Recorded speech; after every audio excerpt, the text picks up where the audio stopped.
आज आमच्यावर ही वेळ येईल असं वाटलं नव्हतं मित्रांनो.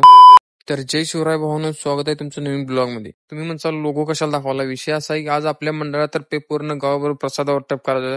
त्यासाठी पहिलं शाळेतल्या विद्यार्थ्यांना आरतीसाठी बोलवलं होतं. मग काय आरती झाल्यानंतर आता शाळेतल्या मुलांना प्रसाद वाटायचा होता. त्यासाठी सर्व मुलांना प्रसाद वाटून घेतला. आता मुलांना प्रसाद वाटायचा झालाय, आता जायचं आपल्याला पूर्ण गावात जेवढी घरं आहेत तेवढ्या सर्वांच्या घरी प्रसाद पाठवायचा होता आपल्या मंडळातर्फे. प्रसाद तेवढा असा सर्व कॅरेटमध्ये भरून घेतला बघा. आणि आपल्याला आलता एक रूट राहुल आणि मी त्या रूटला गेलो. मग काय राहुलला असं द्यायला लावलं बघा. आपण काय गाडीवरून खाली उतरणार. मग काय पुढे गेलो, आपले मित्र भेटली बघा, तिथे थांबले होते त्यांच्या मंडळापाशी. तिथे त्यांना प्रसाद देऊन आता आपण जाऊया म्हणलं. तिथून निघालो बघा, डायरेक्ट आपण मक्काच्या फळात शिरलो. हे कुठं रस्ता आहे का मक्कत रस्ता आहे तिचं आपल्याला समजून चालतंय. नंतर एक प्लॉट दिसला बघा आपल्याला. हे पुढारीचा प्लॉट आहे का बाजारीचा प्लॉट आहे ते पण समजा. आणि रस्त्यात पुढारी आहे का पुढारी रस्ता आहे ते पण कळून झाले मित्रांनो. असू दे म्हणलं, तिथनं आलो कसं बस बाहेर.